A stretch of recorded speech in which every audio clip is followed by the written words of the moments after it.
Hey, what's up, guys? Fish Crazy 420. Represent, this is just a little update on the 3 new plants I bought and my tanks, just show you how it's doing. My first one is a broadleaf sword plant, Amazon sword broadleaf.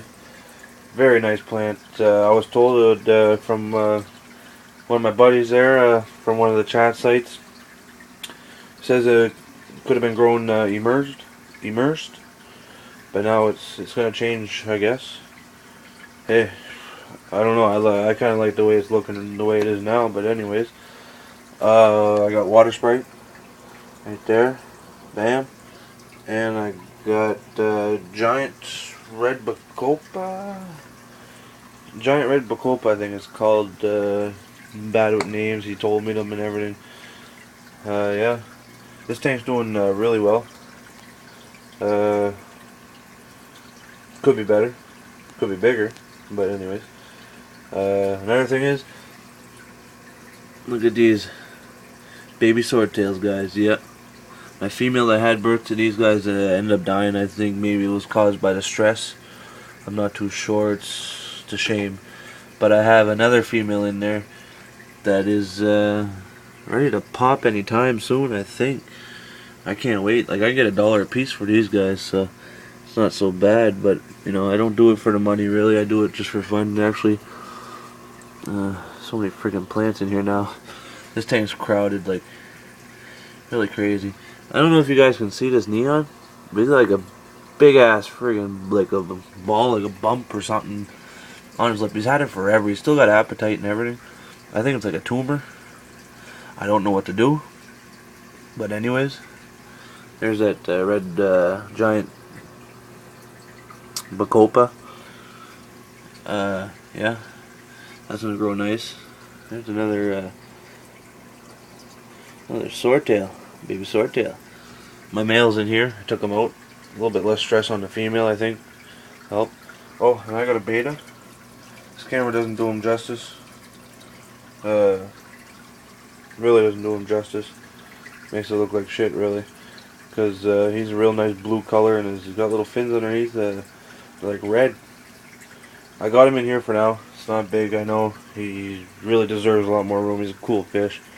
But I got him not thinking, I thought I was going to have some money and I'd be able to get him a 3-gallon tank like I want to do.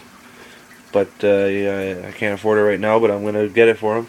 I'm building a nice fish tank stand out of solid maple. It's going to have a shelf and he's going to go into the shelf and it'll be his spot, But yeah, that's that tank. I don't want to make this video too long for you guys, make it boring. Here's a 29-gallon. 30-gallon, whatever, 29, 30, same thing.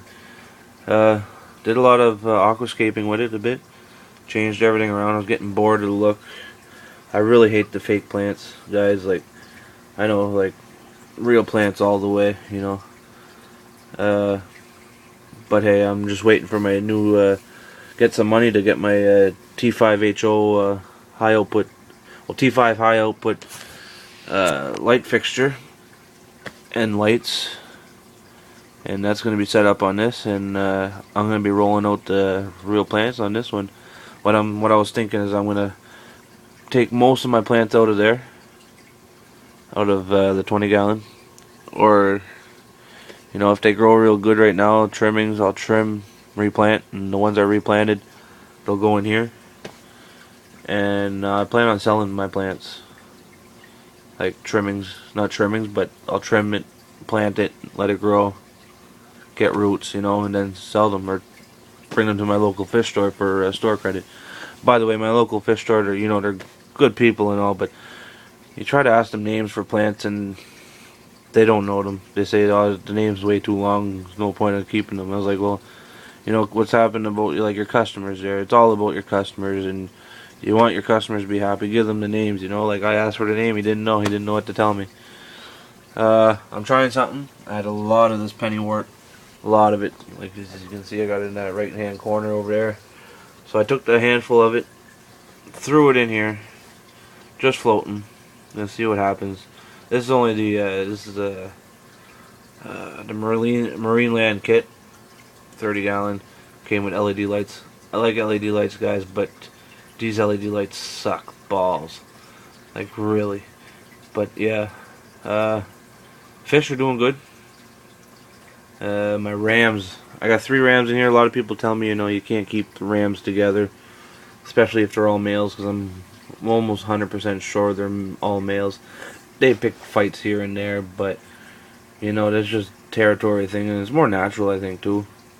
More natural kind of thing. Like, it's what they do in nature, I guess. But like, they'll chase each other a little bit just to get them out of their little spot. But this is a pretty big tank. Got quite a bit of fish. Yeah, but I love the aquascaping I did with the rocks and that. But I can't wait to get these fake plants out of here and start growing some real plants up in this thing. Filter wise for this tank is Fluval 404. Not old, but it's not brand new. I didn't get it brand new. It came with the 20-gallon tank when I bought it from a buddy. And I got a Whisper internal filter. It's a 30-gallon filter, but it's only filled with Matrix. And Matrix, it's like little rocks there, kinda. It's for the biological filtration. And yeah.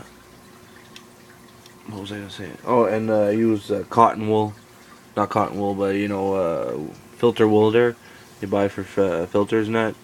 I use that in there. It just helps. Don't need it, but I like to have it. I find that stuff works miracles. It's cheap. First of all, like, I pay $5 for a big ass bag of it, and everybody recommends it to me. It just helps with the water. Catches the real small particles.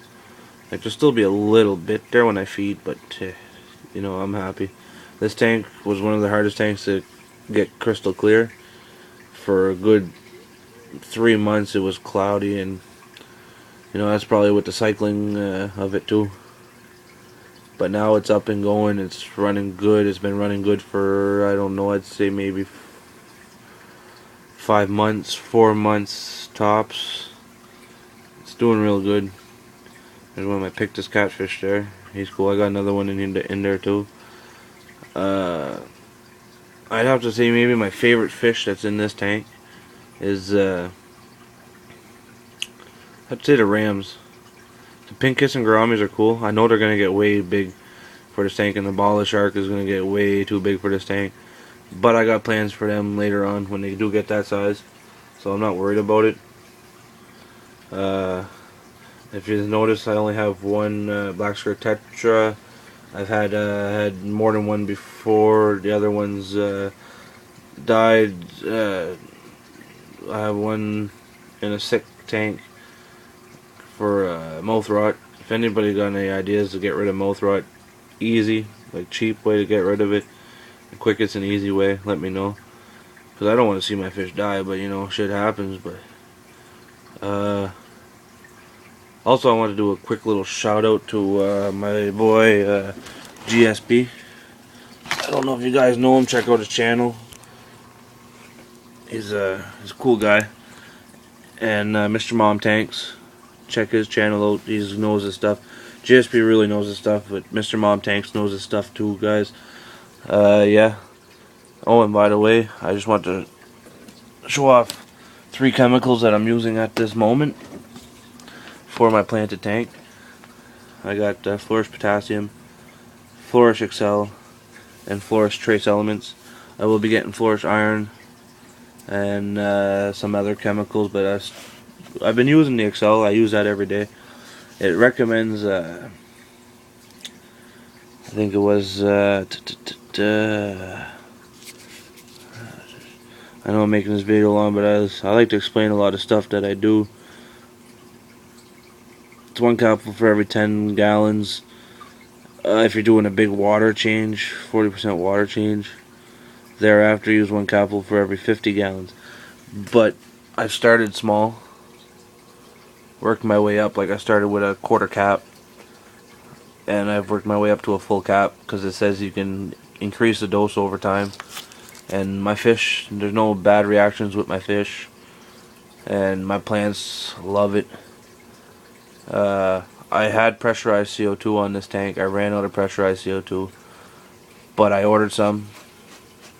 Ordered it a long time ago. They forgot. Pissed me off. But I got 3 more little tanks coming in, so I'm gonna be good for CO2 for at least 2-3 months, hopefully. And that's gonna make a big difference on this tank again.